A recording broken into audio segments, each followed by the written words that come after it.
한 사업가가 어느 주일 목사님의 설교를 듣고 은혜를 받았습니다. 그 설교의 내용인즉슨 자기 일생 사는 동안 하나님께 드릴 수 있는 가장 귀하고 가치 있는 결단, 그러니까 자기 가지고 있는 모든 것을 하나님께 드릴 수 있는 믿음, 그것을 결단할 수 있는 순간이 가장 귀하고 복된 믿음이다라는 내용의 설교였습니다.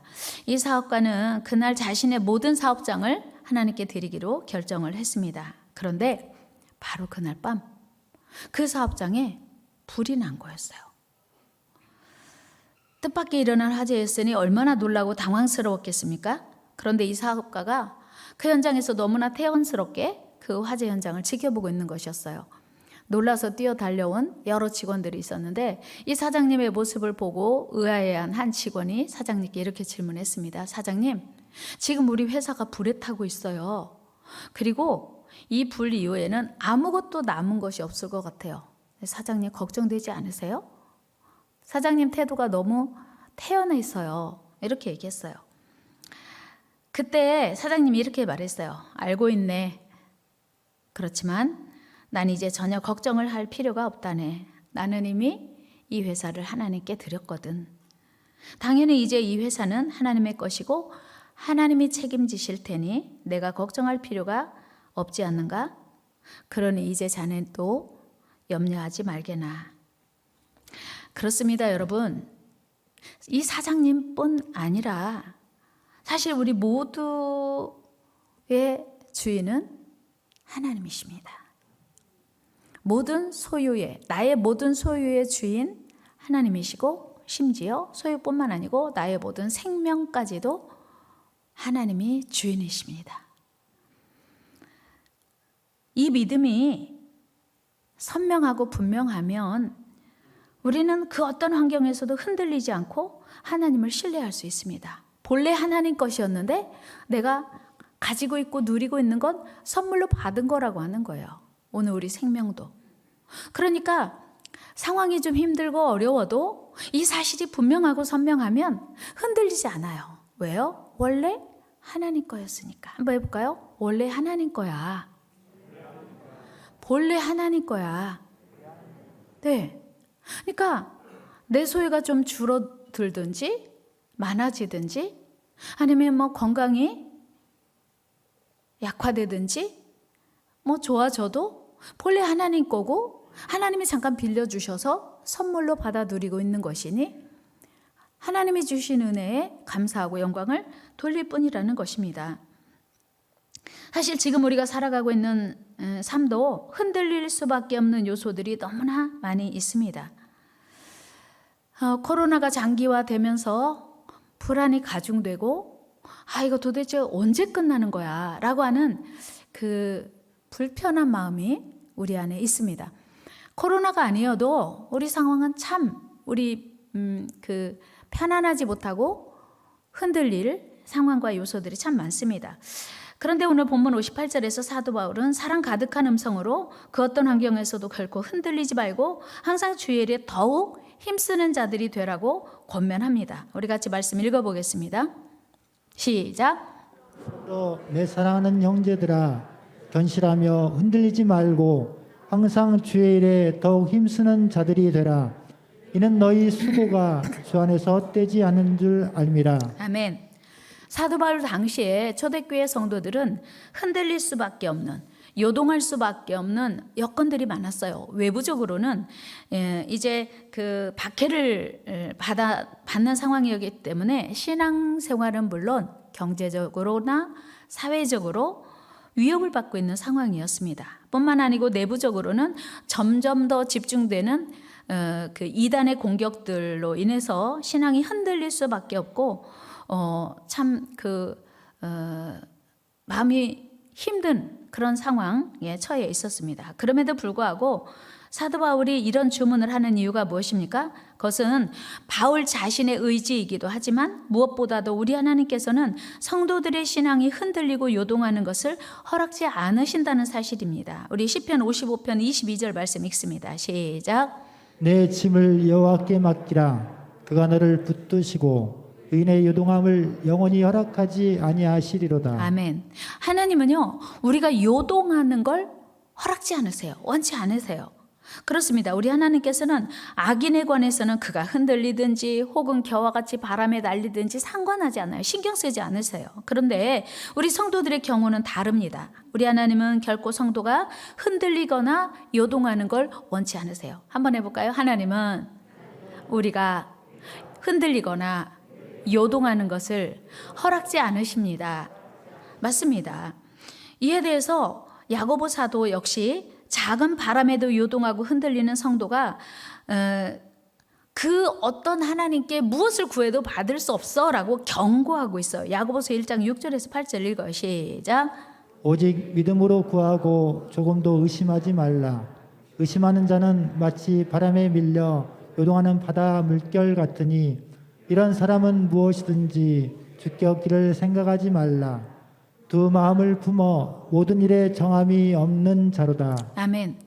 하나님은요, 요동하는 자, 흔들리는 자는 하나님이 무엇을 구하든지 다 주시겠다고 했지만 흔들리고 의심하는 자는 받을 생각 아예 하지 말래요. 그러니까 요동하는 것을 하나님은 싫어하신다, 허락지 않으신다는 걸 알게 돼요. 그만큼 우리 하나님은 성도들의 요동하고 흔들리는 모습을 하나님께서 용납하지 않으심을 우리는 알게 됩니다. 그러면 왜 우리가 하나님이 그렇게 싫어하시고 허락지 아니하시는 믿음이 견고하지 못하고 흔들리는 것일까요? 그것은 바로 이런 이유 때문이에요. 우리 믿음이 견고하지 못하고 일관되지 못하고 흔들리는 이유 두 가지로 볼 수 있습니다. 첫째는 하나님과의 관계예요. 하나님의 사랑에 대한 의심, 또 하나는 하나님의 능력에 대한 의심이에요. 첫째는 하나님이 나의 아버지신가? 이게 정확하게 정립되지 않으면 의심해요. 불안해요. 요동해요. 두 번째는 하나님이 능력이 많으신가? 하나님의 전능하신가? 이것에 대한 의심 때문입니다.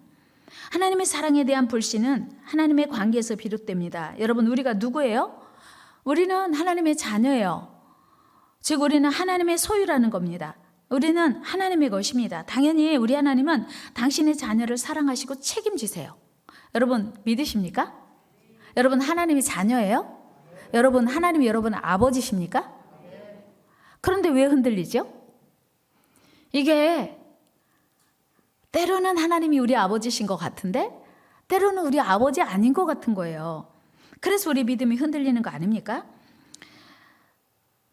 사실 하나님께서 우리 아버지가 되시고 우리를 사랑하신다는 게 믿어지면 우리는 좀 더 담대할 수 있어요. 요동하지 않을 수 있어요. 그리고 그 하나님이 우리의 전능하신 아버지시라면 온 우주 만물을 지으셨고 지금도 다스리시는 분이라면 우리는 흔들리지 않을 것입니다. 여러분, 사랑 많으신 우리 하나님이 여러분들의 아버지신 것을 흔들림 없이 믿으시기를 축복합니다. 또한 하나님이 전능하심이 믿어지기를 축복합니다. 그런데 이 사실이 믿어지지 않으면 의심하고 불신하게 되어 흔들리는 거예요. 그 대표적인 사건이 그 유명한 가데스 바네아 사건이에요. 모세는 각 지파에서 한 명씩을 택하여서 가나안 땅을 40일 동안 정탐하고 오라고 보냅니다. 40일 동안 정탐하고 돌아온 12명의 보고는 10대 2로 나뉘었습니다. 10명의 보고는 그야말로 의심과 불신의 보고였습니다. 그들은 분명히 하나님께서 그 땅에 들어가서 살게 해주시겠다고 약속하신 것을 알고 있었어요. 들어서. 그러나 그들의 보고는 도저히 그 땅에 들어갈 수 없다는 확신, 하나님의 약속과는 거리가 먼 정반대의 보고, 불신과 의심의 보고를 한 것입니다. 우리 민수기 13장으로 가봅니다. 31절 시작. 그와 함께 올라갔던 사람들은 이르되 우리는 능히 올라가서 그 백성을 치지 못하리라. 그들은 우리보다 강하니라 하고. 아멘. 또 33절 같이 보겠습니다. 거기서 네피림 후손인 아낙 자손의 거인들을 보았나니 우리는 스스로 보기에도 메뚜기 같으니 그들이 보기에도 그와 같았을 것이니라. 네. 그러니까 이 10명은요, 우리가 두 눈으로 똑똑히 보았다니까? 그런데 그 땅은 우리 못 가. 그 땅이 좋은 건 맞아. 그런데 그 땅에 어마어마하게 큰 거인들이 살고 있고 그들 보기에 우리는 메뚜기 같이 오합지졸이고 약하고 준비되지 않은, 훈련되지 않은 무리일 뿐이야 라고 불신과 의심의 보고를 했습니다. 그런데 똑같은 땅을 탐지하고 돌아온 두 사람 여호수아와 갈렙은 어떤 보고했습니까? 그들은 자신들의 눈으로 확인한 환경은 10명과 똑같은 상황이었어요. 그런데 그들은 하나님을 신뢰하는 믿음의 보고를 했다는 거예요. 우리 14장 6절에서 7절 말씀 읽습니다. 시작. 그 땅을 정탐한 자 중 눈의 아들 여호수아와 여분네 아들 갈렙이 자기들의 옷을 찢고 이스라엘 자손의 온 회중에게 말하여 이르되 우리가 두루 다니며 정탐한 땅은 심히 아름다운 땅이라. 아멘. 그러니까 똑같이 그 땅을 탐지했지만 여호수아와 갈렙은 하나님의 약속을 믿었고 하나님의 능력을 믿었어요. 하나님이 함께 하실 걸 믿었고 도와줄 걸 믿었고 그 땅을 정탐하게 하겠다는, 그 땅에 살게 하겠다는 하나님의 약속을 믿은 거예요. 그래서 보고가 달랐던 거죠. 여러분, 그들의 결과가 어떻게 되었는지 아십니까? 하나님의 약속을 믿지 못하고 자신들의 생각대로 불신과 의심의 보고를 한 그들은 그 아름다운 약속의 땅에 들어가지 못하고 광야에서 다 죽었어요. 우리 민수기 14장 37절 말씀 읽어요. 시작. 곧 그 땅에 대하여 악평한 자들은 여호와 앞에서 재앙으로 죽었고. 아멘. 그러나 믿음의 보고를 한 여호수아와 갈렙은 살았어요. 38절 같이 읽어요. 시작. 그 땅을 정탐하러 갔던 사람들 중에서 오직 눈의 아들 여호수아와 여분네 아들 갈렙은 생존하니라. 아멘. 여러분, 이것이 흔들리는 믿음, 바람에 나오는 겨와 같은 믿음의 결과가 요동치 않는 굳건한 믿음과 얼마나 다른 결과를 가져오는지를 여실히 보여주는 내용입니다. 그러므로 우리는 그 어떤 상황에서도 요동하지 않는 반석 같은 믿음으로 하나님을 섬겨야 돼요. 하나님을 기쁘시게 해야 돼요. 그리고 여러분들의 삶에 기적의 주인공이 되어야 할 줄로 믿습니다. 또 있습니다. 예수님이 십자가의 고난과 죽음 이후에 낙심과 절망으로 예루살렘을 등지고 떠나간 엠마오로 내려가는 제자들이 바로 그 주인공입니다. 이들은 자기들이 믿고 따르던 예수님께서 십자가에서 힘없이 돌아가시자 실망하여 예루살렘을 등지고 엠마오로 내려가던 중이었습니다. 그들은 이미 예수님의 부활 소식을 들었습니다. 예수님의 무덤에 갔다가 예수님이 죽을 무덤, 장사진의 무덤에 계시지 않고 살아나셨다는 소식을 이미 들었어요. 그럼에도 불구하고 무슨 그런 일이 있어 하고 지금 엠마오로 내려가는 길이었어요. 그런데 바로 그때 그곳에 낙심과 절망으로 엠마오로 내려가는 그곳에 누가 찾아오셨어요. 우리 말씀 한번 읽어요. 누가복음 24장 13절 14절 시작. 그날에 그들 중 둘이 예루살렘에서 25리 되는 엠마오라는 마을로 가면서 이 모든 된 일을 서로 이야기하더라. 네. 그런데 그곳에 부활하신 주님이 찾아오신 거예요. 그래서 그들이 지금 엠마오로 내려가는데 예수님이 계속 그들에게 질문을 하세요. 무슨 얘기하는 거야? 어디가? 그러니까 아니 당신은 이 동네에 살면서 최근에 여기서 일어난 핫 이슈, 예수라고 하는 사람이 십자가에 달려 죽었고 그리고 부활하셨다는 소식까지 있는데 그 얘기 모르세요? 우리 그 얘기하고 있는 거예요. 그렇게 얘기를 하고 있는 거예요. 믿음 없는 이야기였죠. 그런데 그들에게 예수님이 다가오셔서 여러 가지 말씀을 하시면서 선지자들의 예언과 그리고 예수님이 살아계셨을 때 하신 말씀을 다시 상기시켜 주시면서 예수님이 부활하셨음을 확인시켜 주셨습니다. 그때야 제자들은 비로소 예수님을 알아보는 믿음의 눈이 열리게 됐고 예수님의 부활을 믿게 된 거예요. 누가복음 24장 31절 말씀 읽습니다. 시작. 그들의 눈이 밝아져 그인 줄 알아보더니 예수는 그들에게 보이지 아니하시는지라. 아멘. 예수님이 이분이 부활하신 예수님이시구나 하는 것을 깨닫는 순간 예수님이 이미 안 계신 거예요. 여러분, 10명의 정탐꾼들이나 엠마오로 내려가는 두 제자가 분명히 그 많은 기적을 이미 보고 경험했음에도 불구하고 왜 그렇게 믿음이 흔들렸을까요? 여러분, 이들이요 기적을 못 본 게 아니에요. 지금 출애굽한 이스라엘 백성들은 출애굽할 당시부터 열재앙을 통해서 진짜 하나님이 살아계시구나, 하나님이 진짜 이스라엘 백성들을 사랑하시는구나 확실히 깨달았어요. 봤어요. 경험했어요. 그리고 홍해 앞에서 그 푸른 홍해를, 그 무서운 홍해를, 애굽 사람들이 다 수장되는 홍해를 육지처럼 걷는 기적을 맛보았습니다. 그리고 마라의 쓴물에서 쓴물을 단물로 마신, 그리고 만나와 메추라기로 여기까지 오는 동안 먹고 살았던 기적을 경험했어요. 그런데 왜 하나님을 믿지 못했을까요? 여기까지는 하나님이 인도하셨지만 앞으로는 안 할 거야 라고 하는 불신. 혹시 여러분들 속에는 없습니까? 여기까지는 함께 하셨지만 앞으로는 나와 함께 하지 않으실지도 몰라 라고 하는 의심. 혹시 여러분에게는 없습니까? 여러분, 엠마오로 내려가는 제자 2명이 얼마나 많은 기적을 체험했어요.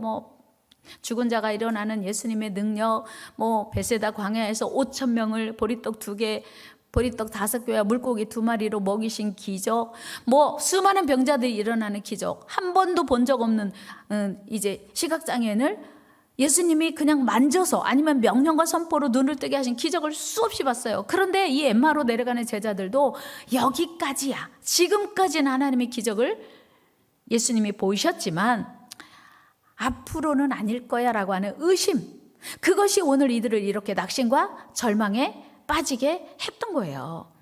여러분, 사실 예수님의 부활은 듣기만 해도 기적의 소식이요 감동의 소식 아닙니까? 또한 우리 예수님은 이미 여러 번 제자들에게 당신의 죽음과 부활을 예고하셨습니다. 그리고 예수님의 무덤은 분명히 군사들이 지키고 있었습니다. 그런데 비어 있었어요. 예수님의 부활 소식을 들은 로마의 지도자들은 혹시 제자들이 예수님의 시체를 훔쳐가서 이제 몰래 감추고 예수님이 부활하셨다고 할까봐 그 무덤을 떠나지 않고 지켰습니다. 그런데 예수님이 안 계신 거예요. 그러니까 초인간적인, 초능력으로, 하나님의 능력으로 예수님이 부활하신 거예요. 또한 예수님의 시신을 쌌던 수건은 그대로 한쪽에 있었습니다. 여러분, 죽은 나사로가 살아나서 나올 때는 온몸을 배로 동인 채로 나왔어요. 근데 예수님은 그 몸을 쌌던, 시신을 쌌던 그 수건이 한쪽에 그대로 있었어요. 예수님만 온데간데 없이 살아나서 이제 안 계셨던 거예요. 뿐만 아니고 우리 예수님께서 십자가에 달려 죽으시기까지 얼마나 많은 고통과 상처를 받으셨습니까? 머리에는 가시관을 쓰셨고, 그 가시관을 쓰신 예수님의 머리에서 얼굴로 피가 수없이 쏟아졌어요. 그리고 피 범벅이 될 만큼 피가 흘렀습니다. 또한 옆구리에서 창에 찔린 곳에서 피가 쏟아졌고, 못 박히신 손과 발에서도 쉬지 않고 피가 쏟아졌습니다. 그 엄청난 상처와 피 흘리심은 우리가 받아야 할 고통과 상처 때문이었고요, 예수님이 대신 다 받으셨어요. 그러니 머리부터 발끝까지 성한 곳이 하나도 없으셨던 거예요. 그런데 얼른 생각해봐도 이 엄청난 상처들이 한두 군데도 아니고 온몸이 만신창이가 된 상태에서 회복이 되는데 얼마나 많은 시간이 걸려야 할까요? 예수님이 온몸에 피와 물을 다 쏟으셨다면 얼마나 많은 피를 수혈해야 예수님이 건강한 모습을 회복할 수 있을까요? 그런데 예수님은 단 한 방울의 피를 수혈한 적이 없어요. 단 한 번의 응급처치를 받으신 적이 없습니다. 그런데 예수님은 기적적으로 살아나셨고, 단 3일, 시간으로 보면요 온전한 3일이 아니에요. 그런데 예수님이 그렇게 완벽하게 회복되셔서 부활하셨다면 이건 전적인 하나님의 능력이라고 인정하지 않을 수가 없는 거예요. 여러분, 그 당시 유대 지역의 가시나무는 가시가 얼마나 굵고 길고 강한지 철조망을 대신해서 사용할 정도로 억세고 예리했다고 해요. 그 강한 가시로 만든 가시면류관을 쓰셨으니 예수님 머리 어느 곳 하나가 성한 곳이 있었겠습니까? 그런데 그 모든 상처가 단 3일 만에 완벽하게 회복되고 다시 살아나셨다면 이것만 가지고도 전능자 하나님만 하실 수 있는 어마어마한 일이라고 하는 것을 인정하지 않을 수가 없다는 사실이에요. 여러분, 우리가 작은 상처 하나만 우리가 얻더라도 그것을 몇 날 며칠 아파하고 치료해야 부작용 없이 치료됩니다. 적어도 일주일은 소독하고 치료하면서 기다려야 치료되지 않을까요? 그런데 우리 예수님은 모든 피를 다 흘리시고 로마 병정이 다리를 꺾을 필요도 없이 극심한 고통으로 인해서 아예 죽으셨어요. 확인했어요. 어떤 사람은 예수님이 기절했다 살아나셨다고 하는데 천만의 말씀이에요. 기절하신 게 아니에요. 예수님은 완전히 죽으셨습니다. 만약에 예수님이 안 죽으셨더라면 죽도록 팔도 꺾고 다리도 꺾고 해 손가락 마디마디 다 꺾어서 완전히 죽도록 하셨을 거예요. 그런데 그럴 필요 없이 예수님이 이미 죽으셨음을 확인한 거예요. 성경이 이를 증언하고 있지 않습니까? 그런데 계속 말씀드리자면 예수님은 단 한 방울의 수혈도 없이 단 한 번의 응급처치도 없이 그 모든 성체가 완전히 정상으로 회복되고 그리고 그 피를 다 흘리고 물을 다 쏟으셨다면 적어도 몇 날 며칠 걸려야 걸을 수 있고 정상적으로 말할 수 있지 않겠습니까? 그런데 예수님은 완전히 정상으로 회복하시고 부활하신 거예요. 이것이 우리 예수님이 바로 하나님이시구나, 전능자시구로 하고는 증거 아닙니까?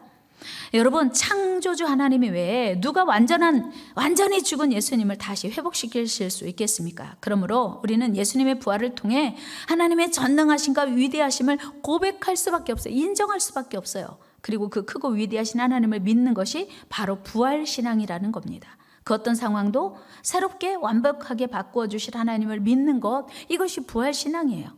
오늘 본문에서 사도 바울은 사망 가운데 계신 우리 예수님을 생명으로 일으키신 하나님을 이렇게 찬양하며 노래하고 있습니다. 우리 고린도전서 15장 55절 56절 읽어요. 시작. 사망아 너의 승리가 어디 있느냐? 사망아 내가 쏘는 것이 어디 있느냐? 사망이 쏘는 것은 죄요 죄의 권능은 율법이라. 아멘. 사실 바울의 이 노래는 사망을 향하여 사망아 너의 쏘는 것은 어디 있느냐? 조롱하는 거예요. 사망을 조롱하는 거예요. 바울이 지어낸 노래가 아니고 이미 800여 전에 이스라엘의 선지자 호세아가 노래한 것입니다. 우리 호세아 13장 14절 읽어요. 시작. 내가 그들을 수월의 권세에서 속량하며 사망에서 구속하리니 사망아 내 재앙이 어디 있느냐? 수월아 내 멸망이 어디 있느냐?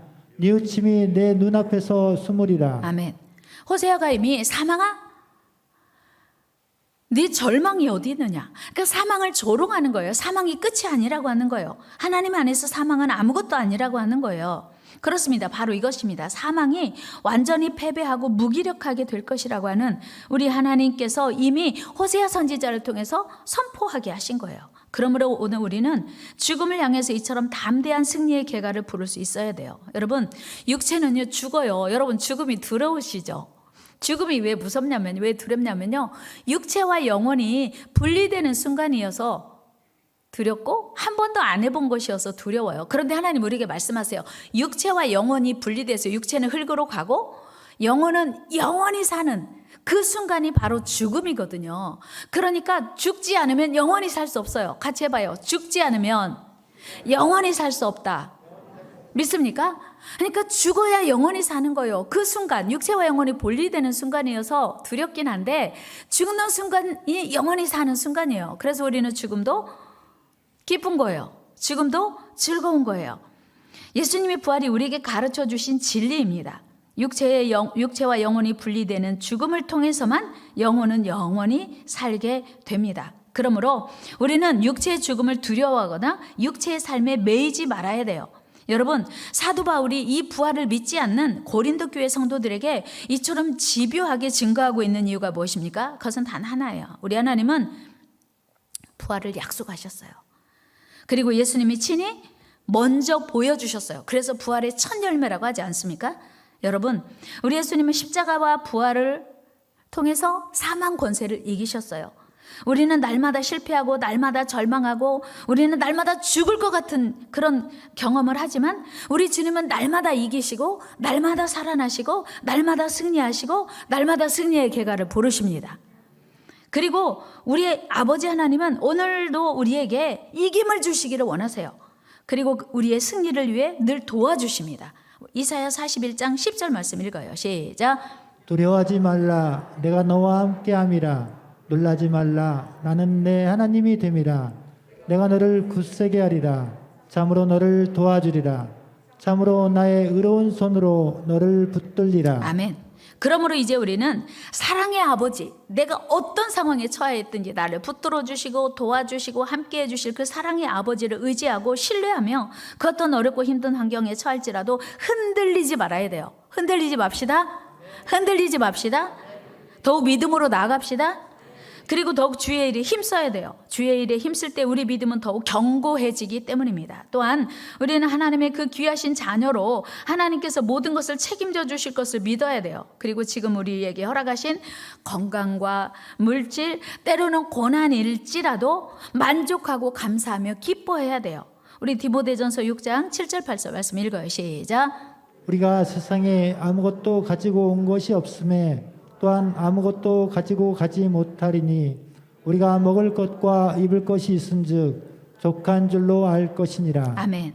이것이 성숙한 성도요 흔들리지 않는 믿음을 유지할 수 있는 비결입니다. 만족하는 거예요. 지금까지 도와주신 하나님, 여기까지 인도해 주신 아버지가 내일도 책임져 주시고 우리의 남은 삶을 책임져 주실 거라고는 확신, 저와 여러분 안에 충만하기를 축복합니다. 여러분, 인류 최초의 사람 아담과 하와가 살던 에덴 동산에 뭐가 부족했겠어요? 뭐가 모자랐겠어요? 그런데 다 하나님이 먼저 에덴 동산을 창조하시고 마지막에 사람을 거기 갖다 놓으셨거든요. 그리고 하나님이 선악과는 먹으면 안 돼. 이거 무슨 얘기냐면 에덴 동산 마음껏 누리고 살아. 그런데 주인은 하나님이야. 주인은 나야. 그 얘기예요. 네 거 아니야. 맡겨주신 거다. 선물이야. 소유권이 누구에게 있는지를 가르쳐 주신 게 선악과거든요. 사실 그들이 선악과 외에도 먹을 게 너무 많았어요. 부족하지 않았어요. 아무것도. 모든 것이 넉넉하고 풍족했습니다. 그런데 뱀이 와서 유혹을 하니까 갑자기 하나님의 사랑이 의심이 됐어요. 하나님의 공급이 의심이 된 거예요. 그리고 그 에덴의 주인이 하나님이심을, 자기 생명의 주인이 하나님이심을 잊어버리게 된 겁니다. 그리고 그들의 믿음은 흔들렸고 하나님의 말씀이 아닌 마귀의 유혹에 속아 넘어갔습니다. 그리고 그 아름다운 에덴에서 쫓겨난 거예요. 여러분, 만족할 줄 아는 게 흔들리지 않는 믿음의 출발이에요. 한번 해볼까요? 만족할 줄 아는 게 흔들리지 않는 믿음의 출발이다. 아멘. 바꿔 말하면 하나님의 공급을 믿는 거예요. 하나님이 공급을 신뢰하는 거예요. 하나님의 사랑을 의지하는 거예요. 그러면 만족할 수 있고 지금 내 처한 환경에 감사할 수 있는 거예요. 그런데 뭔가 부족한 걸 느끼고 하나님의 공급을 의심하면 마귀의 유혹을 받게 되는 거예요. 여러분, 요즘 보이스피싱범들의 사기 수법이 이미 다 공개되었습니다. 누가 봐도 속지 않을 것 같습니다. 그런데 지금도 하루에 수없이 많은 사람들이 보이스피싱에 연루되고 있습니다. 왜 그러냐면요, 그 순간 교묘하게 혼란을 유도하고 있기 때문이에요. 마찬가지로 마귀는요, 지금도 쉬지 않고 우리를 공격하고 있습니다. 하나님의 사랑을 의심하면 안 돼요. 하나님의 사랑을 믿지 못하면 안 됩니다. 말씀을 정리합니다. 코로나 때문에 참 많은 어려움들이 있지요. 여러분 참 애쓰십니다. 그러나 그럼에도 불구하고 하나님은 여전히 우리를 사랑하세요. 여전히 우리는 하나님의 자녀입니다. 하나님은 우리를 사랑하시고요. 우리를 지키시고 보호하십니다. 하나님은 우리의 필요도 다 아세요. 하나님은 나보다 나를 더 사랑하십니다. 나보다 나를 더 잘 아십니다. 더 이상 하나님을 의심하지 맙시다. 더 이상 흔들리지 맙시다. 또한 우리 모든 것은 다 우리 아버지 하나님 거예요. 우리 생명까지도, 그리고 그 온 세상 모든 것을 다스리시는 우리의 왕 되신 하나님은 전능하시고 위대하시고 우리를 지키십니다. 책임지십니다. 보호하십니다. 도와주십니다. 변함없는 이 사실을 의심 없이 믿고 그 하나님을 더욱 의지하며 충성하는 저와 여러분 되기를 축복합니다. 이것을 믿지 못하면 우리 신앙 헛것이에요. 오늘 바울이 지금 고린도전서 15장에서 계속 그 얘기하는 거예요. 이거 믿지 못하고 흔들리면 신앙 헛거야. 예수를 믿으면서도 하나님의 자녀, 하나님의 사랑 믿지 못하고 하나님의 주인이신 거 믿지 못하면 신앙이 헛거라고 바울이 설포하고 있는 거예요. 사랑하는 여러분, 주님 앞에서는 그날까지 흔들리지 맙시다. 하나님의 사랑 의심하지 맙시다. 그리고 더욱 충성하는 저와 여러분 되기를 주의 이름으로 축원합니다. 기도합니다. 하나님, 우리의 믿음이 왜 그렇게 자꾸 흔들립니까? 환경 때문이라고 보통은 말합니다. 코로나 때문이라고 말합니다. 그러나 돌이켜보면 우리의 믿음 없음 때문에 우리 신앙이 흔들리고 있습니다. 하나님이 나의 아버지인 것을 믿지 못하는 불신, 또 하나님의 공급하심을 믿지 못하는 불신이 오늘 우리 믿음을 흔들게 만듭니다. 하나님은 우리 아버지시고 나를 사랑하심을 내가 믿게 하여 주옵소서. 하나님은 전능하신 위대하신 하나님이심을 믿게 하여 주옵소서. 이것이 흔들리면 우리 신앙 헛것입니다. 주여 흔들리지 않는 믿음 허락하여 주옵소서. 우리의 구주 되시는 예수님의 이름으로 기도드리옵나이다. 아멘. 우리 같이 찬양하면서 하나님께 영광 돌리 예물 드립니다. 채워주소서. 찬양하겠습니다.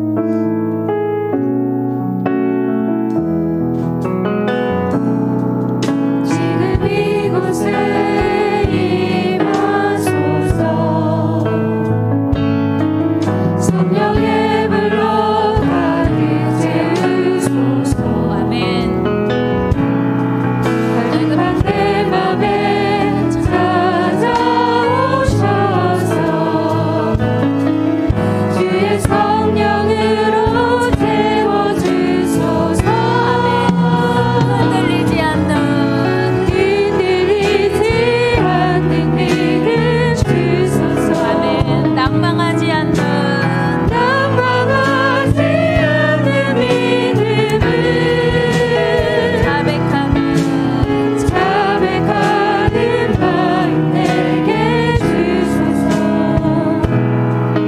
내 안에 주님 채워주소서. 흔들리지 않는 흔들리지 않는 믿음 주소서. 낭망하지 않는 믿음을 자백하는 마음 내게 주소서.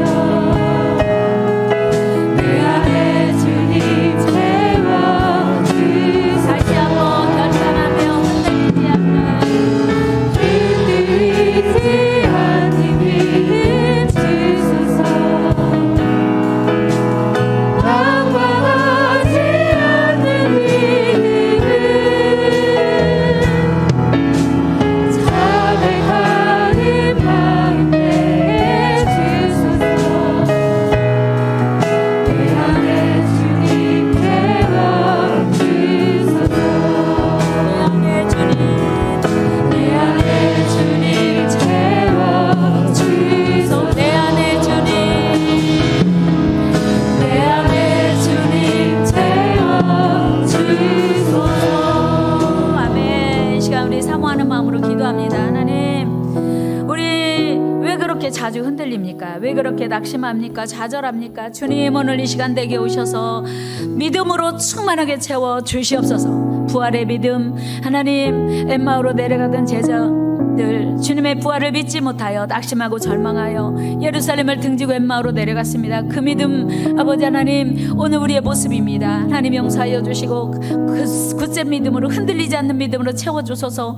똑같은 가나안을 탐지하고 왔는데 10명은 불신에 보고했습니다. 그런 모습이 오늘 우리에게 있지 않습니까? 하나님을 믿는 우리가, 하나님의 사랑을 믿는 우리가, 하나님의 전능하심과 위대하심을 아는 우리가 왜 그렇게 흔들리고 요동합니까? 주여, 우리의 믿음 없음을 용서하여 주시고 큰 믿음 주옵소서. 우리 간절히 마음 다하여 기도하겠습니다. 사랑거리가 많으신 거룩하신 하나님, 주님의 사랑 감사합니다. 아버지 하나님, 우리의 흔들리는 연약함을 불쌍히 여겨주시고, 아버지 하나님, 오늘 흔들리지 않는 믿음 주시고, 아버지 하나님, 낭망하지 않는, 절망하지 않는 믿음, 큰 믿음 주옵소서. 아버지 하나님, 엠마오로 내려가던 제자들과 같은 모습, 오늘 우리의 모습입니다. 열망의 정탐꾼의 모습, 오늘 우리의 모습입니다. 많은 것을 가지고 있음에도 감사하지 못하는 모습, 아담과 하와 같은 모습이 오늘 우리의 모습입니다. 주님 용서하여 주시고, 아버지 하나님, 감사하며 기뻐하며 만족하며 우리 하나님께 영광 드리는 제들 되도록 하나님도 오시고 역사하여 주옵소서. 주여, 성령 하나님, 오늘 이곳에 오셔서 우리에게 믿음을 더하여 주옵소서. 큰 믿음으로, 반석 같은 믿음으로, 흔들리지 않는 믿음으로 주님을 기쁘시게 하는 저를 되게 하여 주옵소서. 하나님, 우리 모두를 축복하여 주옵소서. 아주 선한 능력으로 이 시간 다시 찬양할 텐데요. 오늘 가사가 참 디트리트 본 해퍼 목사님이 지으신 귀한 찬양인데요. 우리 가사의 은혜 받으시면서 귀한 찬양 드리도록 하겠습니다.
하나님, 낙심과 절망할 수밖에 없는 어려운 상황입니다. 그래도 하나님, 낙심하지 않겠습니다. 절망하지 않겠습니다. 우리에게 부활의 주님이 계시기 때문입니다. 주님, 오늘 오셔서 도와주옵소서. 함께하여 주옵소서. 연약한 손 붙잡아 일으켜 주옵소서. 주여, 우리는 연약합니다. 도와주옵소서. 하나님, 우리에게 흔들리지 않는 믿음 주시고 낭망하지 않는 믿음 주옵소서. 이 시간 우리 마음 다해 간절히 기도합니다. 달아버리가 많으신 거룩하신 하나님, 주의 은혜와 사랑을 갈망합니다. 하나님, 오셔서 우리 연약한 손을 붙잡아 주시고 다시 일어날 힘과 용기를 가려 주옵소서. 하나님, 아버지 주님 부활하셨기에, 아버지 주님 고난 받으셨기에, 아버지 하나님, 우리 고난이 이제 부활로 승리하게 될 줄로 믿습니다. 아버지 주님의 남은 고난을 채워가며 예수와 복음을 위해 사는 저를 주게 하여 주옵소서. 주여, 도와주시고 역사하여 주옵소서. 우리는 연약합니다. 부족합니다. 도와주시고 함께하여 주옵소서. 하나님, 승리하게 하여 주옵소서. 마침내 승리하실 그날, 마침내 영광의 그날 고대합니다. 기대합니다. 하나님, 도와주시고 아버지 하나님, 지금은 힘들고 어려워도 아버지 하나님이여, 마침내 주님 오셔서 우리를 승리하게 하실 것을 기대합니다. 도와주시고 역사하여 주옵소서. 이 시간 우리 연약한 곳에 손대고 기도합니다. 이 시간 우리 또 암투병하고 있는 김한구 집사님을 위하여 기도합니다. 여러분, 연약한 곳 손대고 주님 피 묻은 손으로 오셔서 안수해 주실 걸 믿고, 또 여러분들의 간절한 소망에 위하여 우리 간절히 마음 다하여 기도하겠습니다. 주님 피 묻은 손으로 오셔서 안수하여 주실 걸 믿습니다. 치료하실 걸 믿습니다. 다른 거리가 많으신 거룩하신 하나님, 주의 사랑 감사합니다. 이제 연약한 곳에 손을 얹어 싸우니 저들의 손 위에 주님 능력의 손 대시고 고쳐 주시옵소서. 죽은 자사로 살리신 하나님, 무덤에서 우리 예수님을 일으키신 하나님의 능력이 오늘 저들의 연약한 곳을 고쳐주시고 회복시켜 주옵소서. 예수 이름으로 명하노니, 십자가에서 죽으시고 부활하신 예수 그리스도의 이름으로 명하노니, 모든 질병 치료될지어다. 우리 김한군 집사님의 아버지 암병은 떠나갈지어다. 암세포는 사라질지어다. 예수 그 이름의 능력이 오늘 사랑하는 성도들 머리부터 발끝까지 새롭게 하시고 회복시켜 주시고 고쳐주셔서 아버지 하나님이여, 주님의 부활에 아버지 동참하게 하시고 부활의 능력에 아버지 삶을 살아갈 수 있도록 인도하여 주옵소서. 주여, 우리 주님 십자가에 달려 죽으실 때 우리의 죄를 위하여 죽으셨을 뿐만 아니라 모든 질병을 위하여 죽으신 줄로 믿사오니, 예수 그림의 능력, 그 권세 있는 이름으로 명령하노니, 그 이름으로 선포하노니 모든 질병은 떠나갈지어다. 모든 질병 치료될지어다. 하나님, 머리에 있는 모든 질병, 이목구 외부에 있는 모든 질병 치료하여 주옵소서. 오장육부에 있는 모든 질병 치료하여 주옵소서.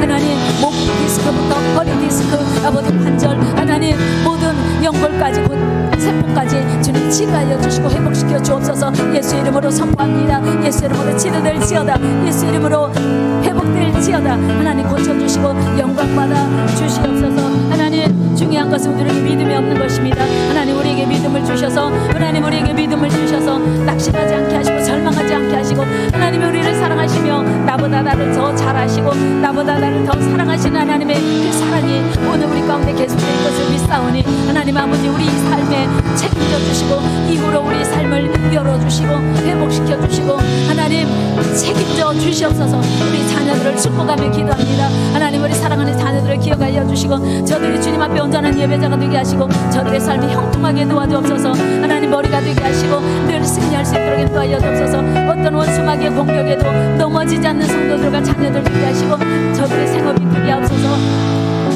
코로나로 가뜩이나 위험에 처한 우리 성도들의 생업을 지켜주시고 보호하여 주셔서 하나님의 위대한 역사 나타나게 하시고 축복의 주인공 되게 하시고 간증의 주인공 되게 하여 주옵소서.